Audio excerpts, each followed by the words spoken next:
Sometimes when a game is very, very basic, and it's aimed at children and it's aimed at accessibility, you can almost design out half the gameplay, which then makes it quite difficult, laborious and a chore to play.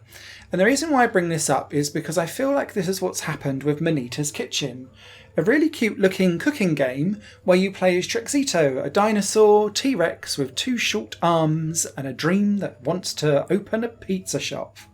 Yes, we love that. He loves that. But you will not love it by the time you've finished the game. In Manitas Kitchen, you will be stuck with the same gameplay loop over and over and over and over again, and it never changes from beginning to end of the story, and you need to know this gameplay loop so that you can decide whether or not this is enough for you or not, because that will greatly sway what you think of this game. At the beginning of every shift, be it day or night, Trexito will start off at the pizza dough arena bay, where you will button mash a button to make the pizza dough. You'll pick up that pizza and move to the sauce box, where you'll choose your sauce and then press a timed button to spread the sauce out across the pizza. You'll pick up the pizza and move to the ingredients section, where you'll time button presses to add certain ingredients chopped onto your pizza. Regardless of the type of pizza that you're making, those ingredients will just come at you on a revolving door around for you to press the right button to chip in. And if you get it all correctly right, and there's a hint for this I'll come on to later, you just get the ingredients that you need and you've chopped them and you'll say that you're done. You'll pick up the pizza, pop it in the oven, wait 5 seconds, take it out the oven and stick it in the serving chute, and add and repeat again.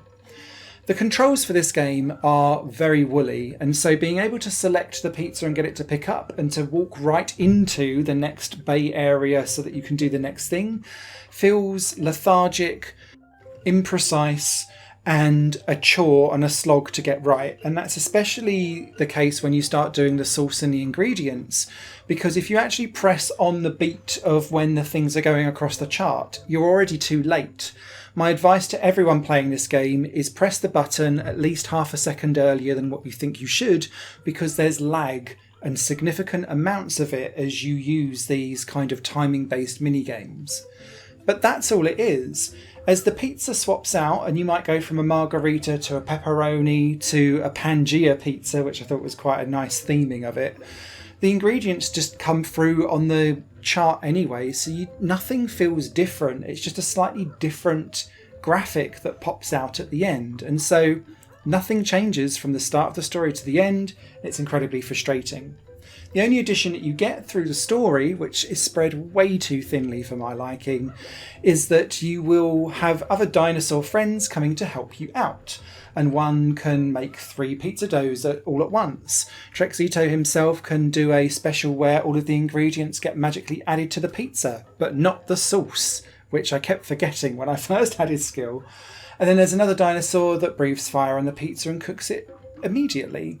These are helpful when you've got the last few pizzas to get done on a shift to try and get some extra cash, and cash allows you to buy more ingredients to have more varieties of pizza, but that doesn't change the gameplay at all.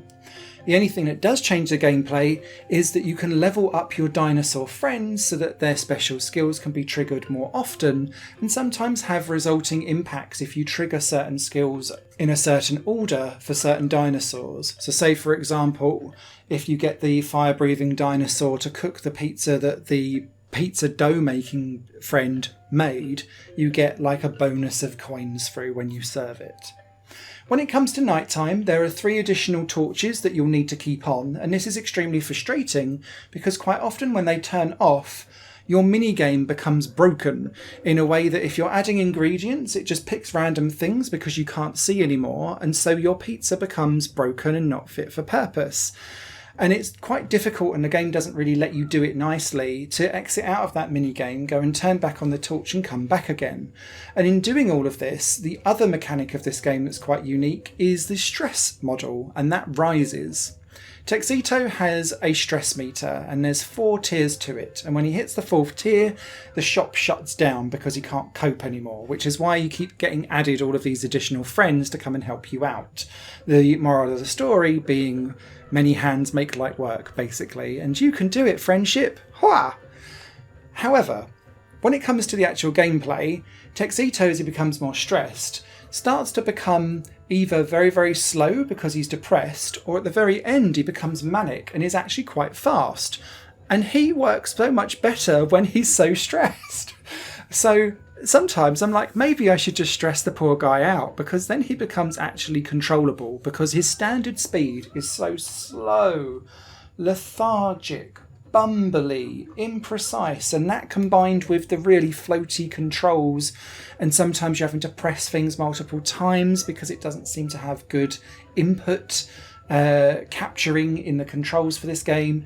It just feels like a jelly wobble mess.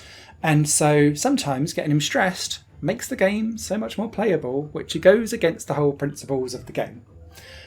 I really struggled with Manitas Kitchen. There are so many better cooking games out there that give you more varieties of gameplay, but also just a better story, a better idea of things.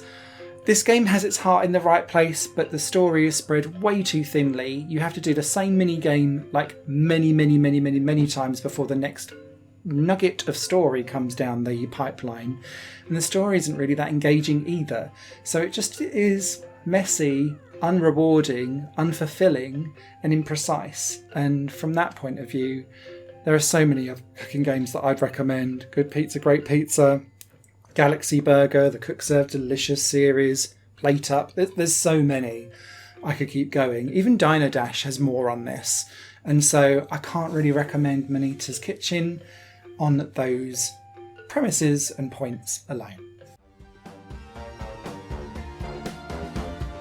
Higher Plane Games is part of the Higher Plane Network, a completely independent media outlet supported by people like you.